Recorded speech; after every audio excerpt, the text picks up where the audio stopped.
Next is forest laws ban hunting by the tribe. Forest laws की वजह से उन्होंने हंटिंग को भी पूरी तरह से बैन कर दिया गया था।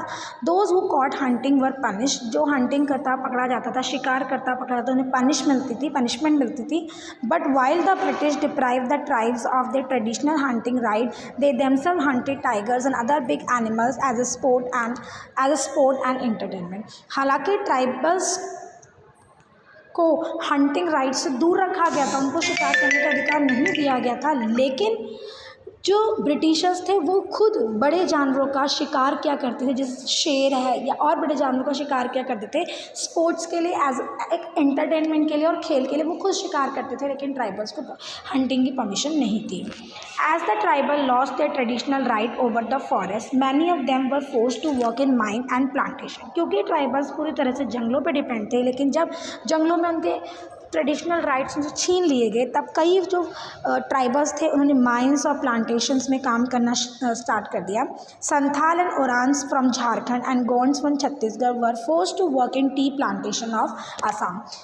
संथाल, ओरांस, गोंड्स, इन्होंने असम की टी प्लांटेशन में काम करना शुरू कर दिया। They were given very low wages and were made to work under harsh working condition. उनकी सैलरी बहुत कम थी और साथ ही साथ उनको बहुत ख़राब वर्किंग कंडीशन में काम करना पड़ता था। They were treated as bonded labourers and could not return to their own village. उनको बंधुआ मजदूर बना के रखा जाता था और यहाँ तक कि उनको अपने गाँव वापस जाने की परमिशन भी नहीं थी, वो बिना इजाज़त के अपने गाँव नहीं जा सकते थे। The pastoral nomad could no longer enter most of the forest for grazing। यहाँ तक कि जो चरवाहे थे वो भी जंगलों में अपने जानवरों के चारे के लिए नहीं एंटर कर सकते थे। Even if they wanted to enter, they needed a permit which specified the timing of their entry and departure। अगर वो एंटर करना चाहते भी थे, अगर वो जानवरों को चारे के लिए जंगलों में जाना चाहते भी थे, तो उसके लिए उनको एक परमिशन की ज़रूरत होती थी। उस परमिशन लेटर में उनकी एंट्री और डिपार्चर का टाइमिंग जो है लिखे होते थे। If they overstayed they were fine. अगर वो समय से ज़्यादा जंगलों में रहते थे तो उनको फ़ाइन देना पड़ता था। The British were suspicious of the nomadic tribes. Britisher जो है, जो घुमंतू ट्राइब्स थी, जो एक जगह सेटल नहीं थी, कल भी मैंने आपको बताया था कि जो ट्राइब्स एक जगह सेटल नहीं थी, ब्रिटिशर्स उनको सस्पिशियस नज़रों से देखते थे। They were considered to be criminals. ऐसा माना जाता था ये क्रिमिनल्स हैं। In 1871 British government pass the criminal tribes act. और इसी के चलते ब्रिटिश गवर्नमेंट ने 1871 में क्रिमिनल ट्राइब्स एक्ट पास किया। Now these nomadic tribes were forced to live only in notified village settlement. इस क्रिमिनल ट्राइब्स एक्ट में कई ऐसी ट्राइबल्स कम्युनिटी का नाम मेंशन किया गया जिनको घूमने पर बैन लगा दिया गया, उन्हें पर्टिकुलर प्लेस में रहना होता था। They were not allowed to move out without a permit. और उस जगह से वो बिना परमिशन के नहीं जा सकते थे। The village police kept a continue watch on them. जो गाँव की पुलिस थी वो लगातार उन पर नज़र रखती थी। Now the pastoral tribe had to pay tax on every animal they graze in the pasture। यहाँ तक कि जो चरवाहे थे उनके पास जितने जानवर थे उन जानवरों के चारे के लिए भी उनको टैक्स देना पड़ता था। So this was a huge burden on the poor pastoralists। और उन गरीब चरवाहों के ऊपर ये बहुत बड़ा बर्डन था।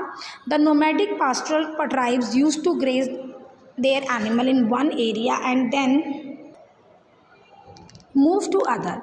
But when the British restricted their movement, they were forced to graze their animal on the same patch of land again and again, which declined the quality of pasture।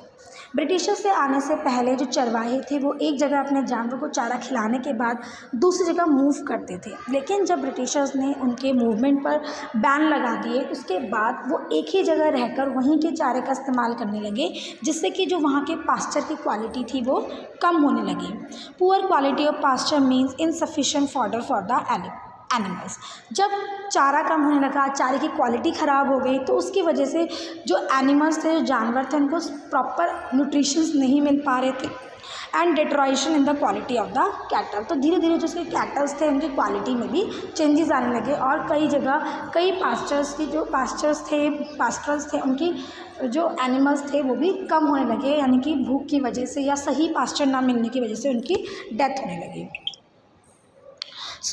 आज की जो हमने चैप्टर में पढ़ा वो हमने पढ़ा है कि किस तरह से ब्रिटिशर्स ने अपनी पॉलिसीज़ की वजह से जो है ट्राइबल्स की जो लाइफ थी एक बिल्कुल फ्री आज़ादी वाली लाइफ थी उसको किस तरह से रिस्ट्रिक्ट कर दिया था।